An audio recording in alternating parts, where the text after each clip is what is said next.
भारत के भिक्षु संघ, विश्व के भिक्षु संघ आज भी अगर हम उन्हें जोड़े तो वो यूनाइटेड हो सकते हैं। कि भंते सुरेश साई जी के नेतृत्व में, उनके आशीर्वाद में, उनके ब्लेसिंग्स में आकाश लामा जी, विनाचार्य जी और सारे पूजनीय भिक्षुगण और उपासक उपासिका जो है आज ये संकल्प करे हैं कि वे मिलकर साथ लड़ेंगे। ये जो कंसेप्ट है उनकी कि भगवान बुद्ध विष्णु के 9वें अवतार हैं, बस इसके बेसिस पर वहां पर किंतु बट परंतु लगाए उन्होंने रिप्लाई में कि चूंकि ये हमारा ऐसा विश्वास है इसलिए जॉइंट वर्शिप, इसलिए जॉइंट कमिटी, इसलिए जो महंत का अस्तित्व, यही रीजन है।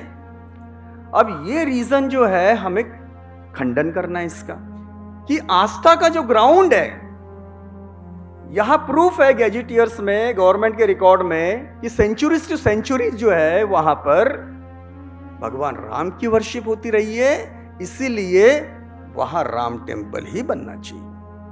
अभी आस्था का ground on the ground of parity and equality article 14 हमने लिया। हमने ये कहा कि जब राम टेम्पल केस में आप आस्था का ग्राउंड ले सकते हो तो हमारी भी तो आस्था है कि राइट सॉल्यूशन पर हमें फोकस करना होगा, बातें कम कर्म ज्यादा। और आज 31 अगस्त को हम इसी भूमि से, पावन भूमि से, उसी महाकारुणिक भगवान बुद्ध की जो एक पृथ्वी पर एक बहुत ही पवित्र भूमि है जहां उन्होंने बुद्धत्व को प्राप्त किया, एनलाइटनमेंट प्राप्त की, उसी के मुक्ति के लिए आज हम सभी यहाँ बहुत ही संकल्प के साथ, उत्साह के साथ, आनंद के साथ और बहुत ही ताकत और जोश के साथ में इकट्ठे हुए हैं। तो सर्वप्रथम मैं बहुत बहुत धन्यवाद देना चाहता हूँ जो आज का कार्यक्रम आयोजित किए हैं प्रकाशनाथ जी, पाटनकर साहब, बाड़ू घरडे साहब, मुरली मेश्राम जी और बहुत सारे साथी लोग जिन्होंने मुझे अप्रोच किया था हाई कोर्ट में कि हम ये एक संकल्पना लेकर आए हैं। हमारा जो आंदोलन है वो टूट रहा है, बिखर रहा है, टुकड़े हो रहे हैं, हम ऑर्गेनाइज नहीं है, यूनाइटेड नहीं है और पूरा देश और पूरा विश्व जो है हमारी तरफ देख रहा है कि हम टूट रहे हैं। और हमारे जो विरोधी है, जो अपोनेंट्स है, वो इतने पावरफुल है, उतने शक्तिशाली है, वो सत्ता में है, वे खुश होते हैं कि ये जो है इनको बिखरने दो। जैसे अंग्रेजों ने डिवाइड एंड रूल पॉलिसी किया था, हम अपने आप में ही जो है डिवाइड होकर बिखर रहे थे। तो ये बहुत सुंदर कल्पना जो है उन्होंने मेरे सामने लाई और उन्हें पता था कि भंते सुरेश साई जी का मैं अधिवक्ता हूँ सुप्रीम कोर्ट में और भंते जी मेरा शब्द का मान रखेंगे और सही में भंते जी ने शब्द का मान रखा।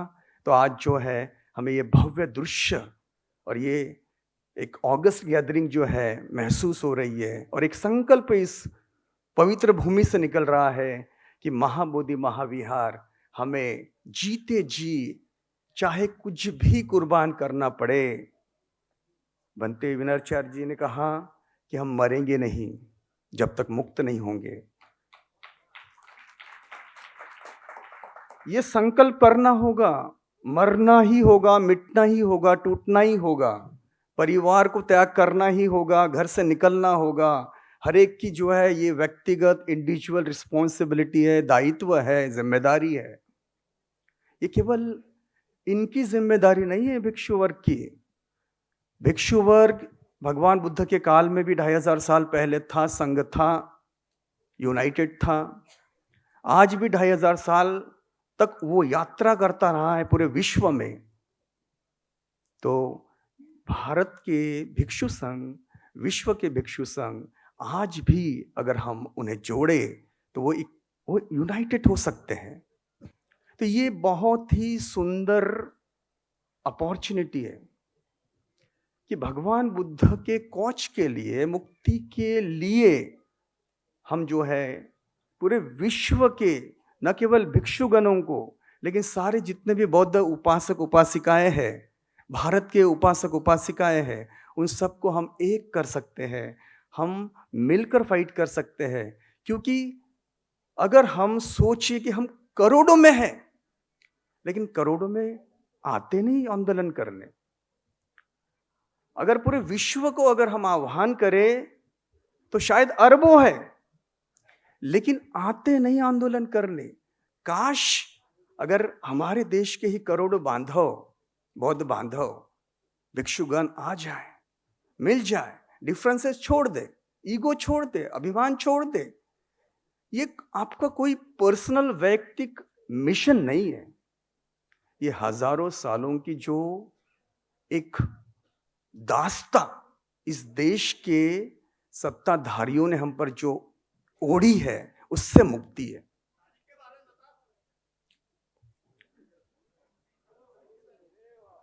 तो ये जो तारीख के बारे में आपको मैं बताना चाहूँगा, परंतु सर्वप्रथम मैं बहुत ही कृतज्ञ हूँ कि भंते सुरेश साई जी के नेतृत्व में, उनके आशीर्वाद में, उनके ब्लेसिंग्स में आकाश लामा जी, विनाचार्य जी और सारे पूजनीय भिक्षुगण और उपासक उपासिका जो है आज ये संकल्प करे हैं कि वे मिलकर साथ लड़ेंगे। और इसके पश्चात जितने भी फंक्शंस होंगे, जितने भी कार्यक्रम होंगे, जितने भी आंदोलन होंगे, वो प्रामाणिक रूप से ट्रांसपेरेंसी मेंटेन करते हुए पूरे लाखों करोड़ों बांधवों को ये बताएंगे कि वो सही माने में जेन्युइन कौच के लिए आंदोलन कर रहे हैं और महाबोधि महाविहार को मुक्त करके रहेंगे। अब मैं अपने टॉपिक पर आता हूँ। चूंकि एक एडवोकेट हूँ तो लीगल पॉइंट ऑफ व्यू से बात करूँगा। तो आप सबको मैं ये बताना चाहूँगा कि राइट सॉल्यूशन इस समस्या का क्या होना चाहिए, क्या है। देखिए, एक तो लीगल होता है, जुडिशियल होता है। जुडिशरी जो है इसका सॉल्यूशन निकाल सकती है, सुप्रीम कोर्ट इसका सॉल्यूशन निकाल सकता है। हम जो आंदोलन कर रहे हैं सामाजिक लेवल पर, वो भी जो है गवर्नमेंट ऑफ इंडिया और गवर्नमेंट ऑफ बिहार उस पर प्रेशर डालता है। और अगर सारे बुद्धिस्ट कंट्रीज जो है या फिर वहाँ के जो पीएम्स है, लीडर्स है, प्रेसिडेंट्स है, मिनिस्टर्स है, एम्बेसडर्स है, अगर वो गवर्नमेंट ऑफ इंडिया पर प्रेशर डाले तो सही माने में जो है ये समस्या को समाधान करने में मदद होगी। अब यहाँ मैं ये कहना चाहूँगा, दो शब्द भंते जी के बारे में कहना मुझे अत्यंत जो है महसूस होता है, क्योंकि मैं ज़्यादा समय नहीं लूँगा। उसके पश्चात एक लीगल बैटल क्या चल रहा है और हमारी क्या स्ट्रेटेजी है, ये मैं उस पर प्रकाश डालूँगा। मुझे ऐसा लगता है कि जब मैं पैदा भी नहीं हुआ था और हमारे जो माता पिता थे वे भंते जी उस समय से 1968 शायद या 67 जब वो जापान से यहाँ आए, तब से जो है आज तक, अगर उनका 91 ईयर्स कंप्लीट हुआ इस देश में, तब से लेकर वो संघर्ष कर रहे हैं, कुछ ना कुछ संघर्ष कर रहे हैं। कभी नागार्जुन हिल के लिए संघर्ष करते हैं, कभी बौद्ध गया के लिए संघर्ष करते हैं, कभी दीक्षा भूमि के लिए संघर्ष करते हैं। वो हमारी ताकत बनी हुई है, बहुत बड़ी शक्ति है। आज अगर भंते जी हमारे सानिध्य में है तो हम बहुत ऊर्जावान फील करते हैं, और सारे भिक्षुगण भी जो है उनके सानिध्य में ऊर्जावान फील करते हैं, एनर्जेटिक फील करते हैं। इतनी शक्ति भंते जी की है। और सही में मैं नतमस्तक हूँ कि कुदरत ने, निसर्ग ने, शास्ता ने उन पर बहुत ब्लेसिंग्स बरसाई है कि वो 91 ईयर्स होने के बावजूद भी जो है धम्म के लिए फाइट करते हैं। और एक बात मैं आपसे कहना चाहता हूँ कि भंते जी ने जो आंदोलन अपना शुरू किया था 92 में बोध गया में, और उसके पूर्व अनागरिक धम्मपाल जी ने किया था, और उसके पश्चात जो है भंते जी ने जो संघर्ष कंटिन्यूएशन में रखा, उसको मैं बताना चाहता हूँ कि 92 में जब वो आंदोलन कर रहे थे तो 92 में सुप्रीम कोर्ट में उन्होंने एक पिटीशन फाइल की, और वो पिटीशन में यही डिमांड था कि बोध गया टेम्पल एक्ट 1949 इसके कुछ प्रोविजंस जो है उसको निरस्त करो, वो अनकॉन्स्टिट्यूशनल है, वो वाइड है। वो आर्टिकल 25 और 26 का वायलेशन करते हैं। ये पिटीशन उनकी पहले थी। सुप्रीम कोर्ट ने 92 में उनको ये कहा कि आप गवर्नमेंट ऑफ इंडिया से रिक्वेस्ट करिए कि इसका कोई मिडल सॉल्यूशन निकले, और उन्होंने लिबर्टी दी to withdraw the petition, pursue the remedy before the government of India, and if the government of India do nothing, then come again, approach again to the Supreme Court. देखिए उनका संघर्ष मैं आपको बताना चाहूंगा। 92 से लेकर 2012 तक भंते जी ने संघर्ष किया। उस दौरान बड़े बड़े लीडर से वो मिले, या उनकी टीम भी मिली, और पार्लियामेंट को रिक्वेस्ट किया कि आप बिल पास करिए, इसे निरस्त कर दीजिए इस एक्ट को। और अमेंडमेंट बिल ड्राफ्ट भी हुआ, वो मैंने देखा है, लेकिन वो पास नहीं हुआ। क्यों? क्योंकि उस समय जो सत्ता में पावरफुल लोग बैठे थे वो महंत के लोग थे, जो महंत ने अभी वो महाबोधि महाविहार में एंक्रोचमेंट किया हुआ है। तो भंते जी को ये लगा कि अब गवर्नमेंट कुछ नहीं कर रही है, बिहार गवर्नमेंट तो कुछ भी नहीं कर रही है, तो वो फिर से 2012 में उन्होंने पिटीशन फाइल की। और जब नोटिस इशू हुआ, जब ये बताया गया कि इस कमेटी में, बोध गया कमेटी एक्ट में 4 बुद्धिस्ट है, 4 हिंदूज है और एक कलेक्टर है, और वो भी हिंदू है। क्लियर कट वो एक्ट ऐसा लिखा हुआ था। इसका मतलब 5 हिंदूज है, यानी मेजॉरिटी। सुप्रीम कोर्ट ने, उस समय जस्टिस अल्तमास कबीर थे, सुप्रीम कोर्ट ने नोटिस इश्यू किया फॉर फाइनल डिस्पोजल। 2013 में ही इस केस का निर्णय लग जाना चाहिए, ऐसा ऑर्डर है। सारे ऑर्डर्स मेरे पास हैं। देखिए सुप्रीम कोर्ट की मंशा क्या थी कि इस केस को 2013 में फाइनल डिसाइड कर दिया जाए, पर वो हुआ नहीं। 2013 से 14, 15, 16, 17, 18 तक बात आ गई। और इस दौरान जो है समय समय पर सुप्रीम कोर्ट के ऑनरेबल जजेस ने ऑर्डर्स पास किए, और वो ऑर्डर्स में मोस्टली चीफ जस्टिस हुआ करते थे और उनके साथ में 2 जजेस होते थे। तो उन्होंने ऑर्डर पास किया।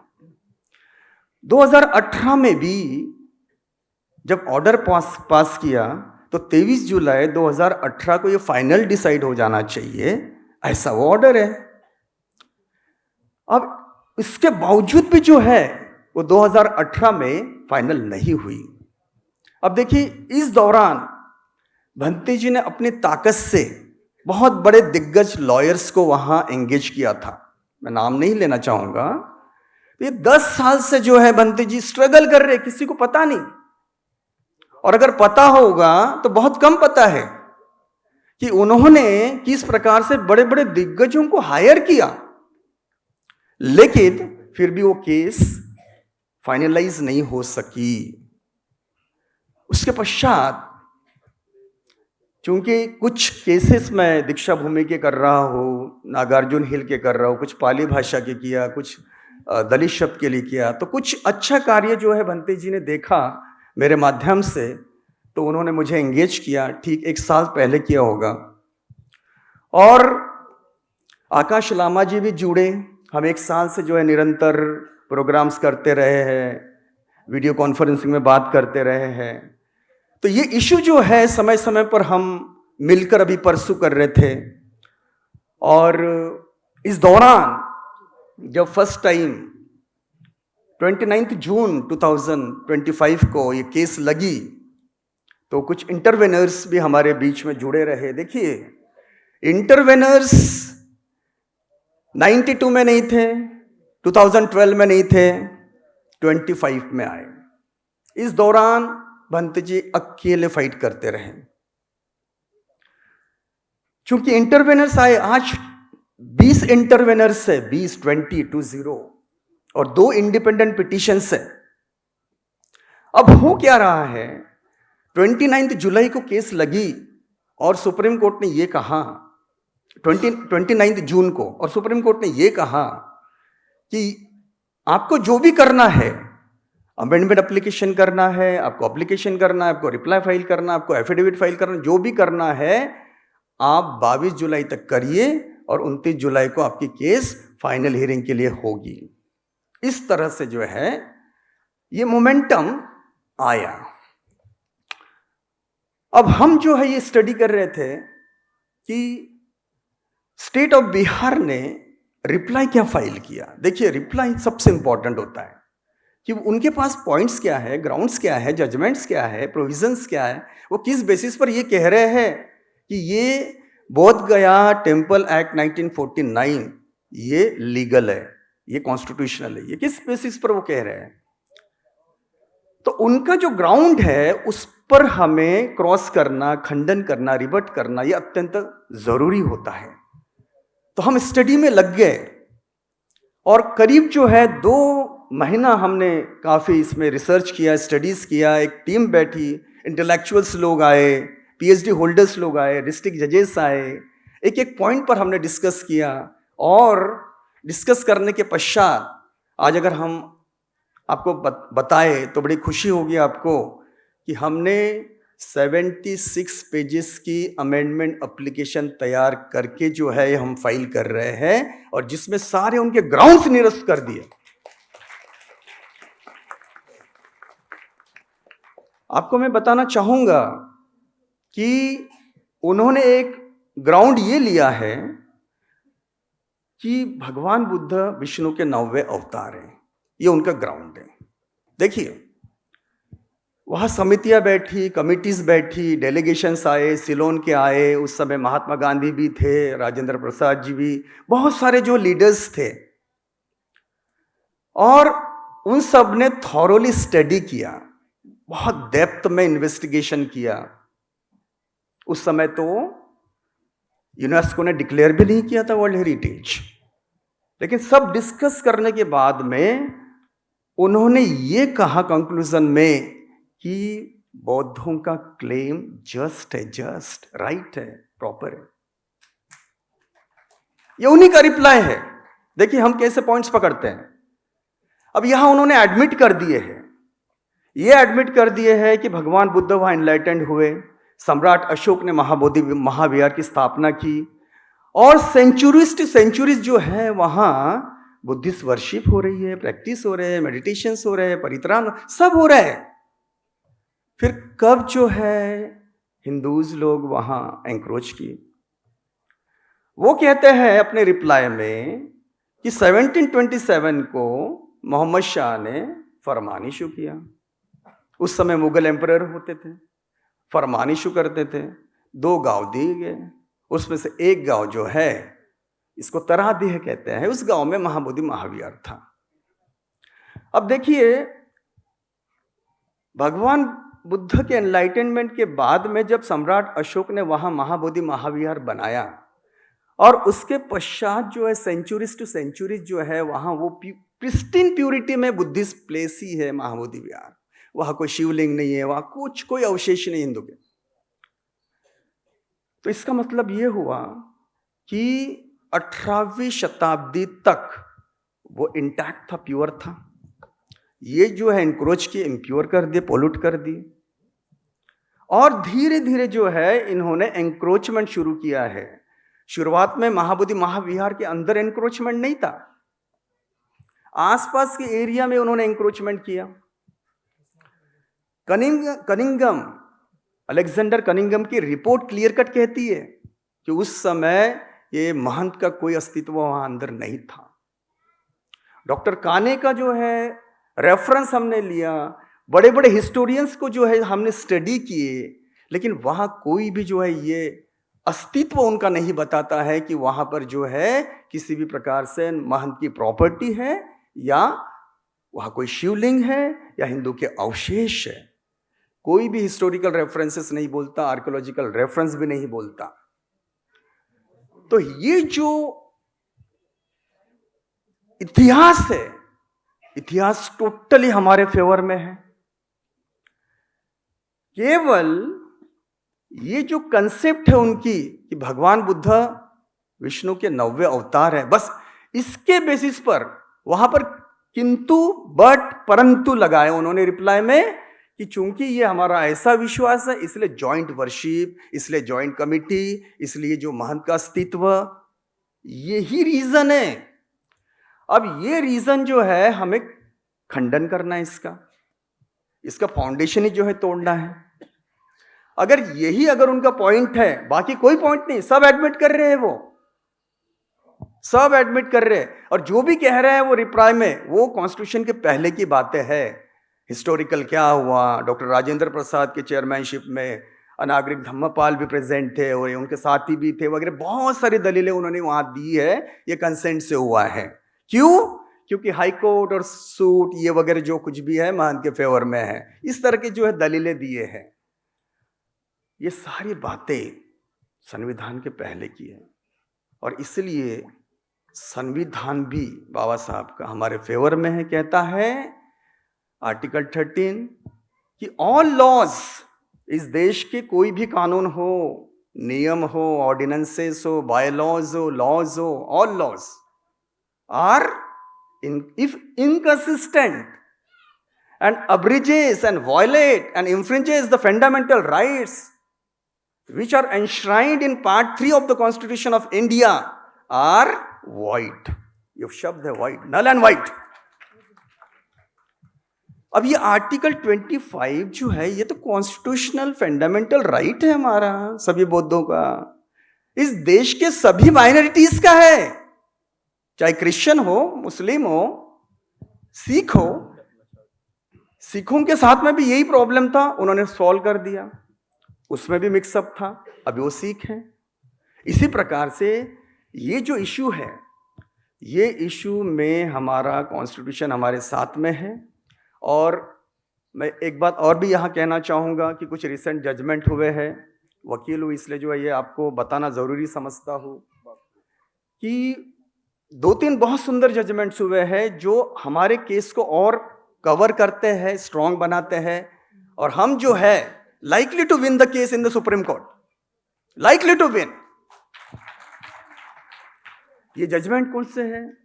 ये 2-4 जजमेंट जो है वो आपको स्पष्ट करने के पश्चात जो है मैं अपने शब्दों को विराम लूंगा। एक बहुत ही सुंदर जजमेंट जो है वो बोहरा कम्युनिटी का हुआ है। बोहरा कम्युनिटी का भी जो है ऐसा ही कोई एक्ट 1949 का था, एक्स कम्युनिकेशन का। वो कह रहे थे कि ये मैं हमारे फंडामेंटल राइट्स को वायलेट करता है, आर्टिकल 25-26 को, और आखिर में सुप्रीम कोर्ट ने अफेल किया है कि हाँ एक्ट जो है वो अनकॉन्स्टिट्यूशनल है, वॉइड है, और इनके फंडामेंटल राइट्स को प्रोटेक्ट करना जरूरी है as per the Constitution of India. Same हमारी प्रेयर है, ये एक्ट है अनकॉन्स्टिट्यूशनल है, क्यों 4 हिंदू चाहिए हमें? ये जब बात एडमिटेड है कि वो बुद्धिस्ट प्लेस है, महाबोधि महाविहार, पूरा वर्ल्ड जानता है, why the encroachment of Hindus? जो भी भीतर एंक्रोचमेंट है महाबोधि महाविहार के और जो भी परिसर में है, वो भी एंक्रोचमेंट हमें नहीं चाहिए, वहां से मुक्त हो जाओ।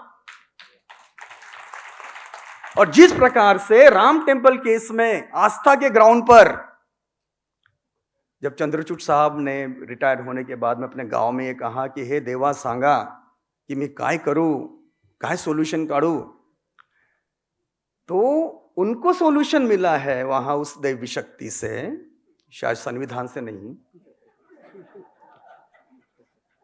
कि आस्था का जो ग्राउंड है, यहां प्रूफ है गैजेटियर्स में, गवर्नमेंट के रिकॉर्ड में, कि सेंचुरीज टू सेंचुरीज जो है वहां पर भगवान राम की वर्शिप होती रही है, इसीलिए वहां राम टेम्पल ही बनना चाहिए।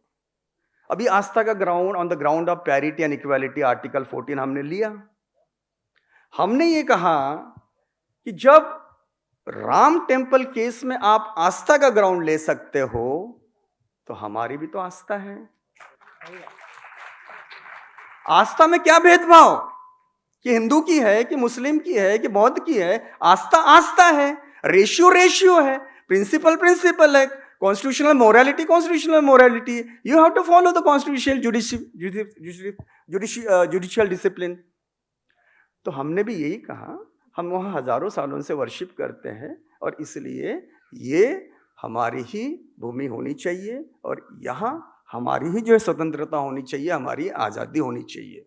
इसी प्रकार जो है एक बहुत ही सुंदर जजमेंट आया है यंग लॉयर्स एसोसिएशन का, फिर साबरीमला का जजमेंट आया हुआ है, उसके पश्चात जो है अलीगढ़ मुस्लिम यूनिवर्सिटी का जजमेंट आया है, अभी वक्फ बोर्ड का भी जो है केस चल रहा है। तो बहुत सारे सुप्रीम कोर्ट के जो जजमेंट से जो रिसेंट है वो हमारे फेवर में है। मैं आपसे यही कहना चाह रहा हूं कि राइट सॉल्यूशन पर हमें फोकस करना होगा, बातें कम कर्म ज्यादा।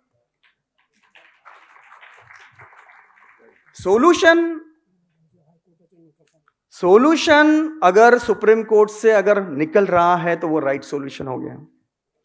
सोल्यूशन अगर आंदोलन से निकल रहा है तो वो राइट सॉल्यूशन हो गया। सोल्यूशन अगर पार्लियामेंट से निकल रहा है, हमारे पॉलिटिशियंस अगर जो इसमें मदद करते हैं तो राइट सॉल्यूशन होगा। सोल्यूशन कहीं से भी निकले, कोई भी डॉक्टर हमें जो है रिलीफ दे, स्वस्थ करे, हम उनके अनुग्रहित हैं। चाहे वो सुप्रीम कोर्ट हो, चाहे वो गवर्नमेंट ऑफ इंडिया हो, चाहे भिक्षु संघ हो, चाहे उपासक उपासिकाएं हो, या पूरे विश्व के बुद्धिस्ट हो, हमें सॉल्यूशन चाहिए। हमें महाबोधि महाविहार मुक्ति चाहिए और मुक्ति लेकर ही रहेंगे जब तक हम मुक्त न हो जाए इस जगत से। तो इसी संकल्प के साथ मैं फिर एक बार जो है आप सभी का धन्यवाद देता हूं कि भंते सुरेश साई जी के प्रयास से मुझे 2 शब्द कहने को मिले। आपके साथ में मैंने अपने चंद विचार शेयर किया। बहुत बहुत धन्यवाद कि आपने मुझे भी सुना और एक लीगल पक्ष भी जो है आपने समझने की कोशिश की। बहुत बहुत धन्यवाद। नेक्स्ट तारीख तो ऐसी है कि देखिए, एक बहुत ही छोटा सा इंसिडेंट मैं आपको बताना चाहूँगा। एक्चुअली हमारी केस जो है वो 13 अगस्त को लगने वाली थी और हम 5 अगस्त को अगर केस नहीं लगी तो हम रजिस्ट्रार से मिले और रिक्वेस्ट किया कि नेक्स्ट वीक में हमारी केस आप लगाइए, और उन्होंने आश्वासन दिया कि आपकी केस नेक्स्ट वीक में लग जाएगी। लेकिन चूंकि बहुत सारे इंटरवेनर्स होते हैं वहाँ, 20 इंटरवेनर्स है, और हमारी मीटिंग्स में भी जो है ये कंसेंसस आया हुआ कि जो कुछ भी करेंगे भंते जी और मेरी परमिशन या फिर हमारे कोऑर्डिनेशन से होना चाहिए, क्योंकि कोई ऐसा जा रहा है कोई वैसा जा रहा है, हमें पता नहीं चलता। तो किसी इंटरवेनर ने जो है वहाँ पर मेंशन करके और ऐसे ऑनरेबल जज के सामने मेंशन किया कि जो अपने फेवर के नहीं थे उन्होंने सीधा 30 अक्टूबर की तारीख दे दी है। अब इसको करेक्ट करना हमारा बहुत बड़ा चैलेंज है क्योंकि ये जज की दी हुई तारीख है। तो हम जो है मैं यहाँ पर बताना चाहूँगा कि हम करीब 8 तारीख को तो हाँ सुप्रीम कोर्ट जा रहे हैं और ये प्रयास करेंगे कि जल्दी से जल्दी जो है वो डेट लगे, और हम ये भी प्रयास करेंगे कि आदरणीय चीफ जस्टिस साहब की तरफ ही जो है ये केस लगे, ऐसा जो है हमारा प्रयास रहेगा ताकि हमें जो है श्योर सर्टेन सक्सेस मिले। इन्हीं शब्दों के साथ नमो बुद्धाय, जय भीम।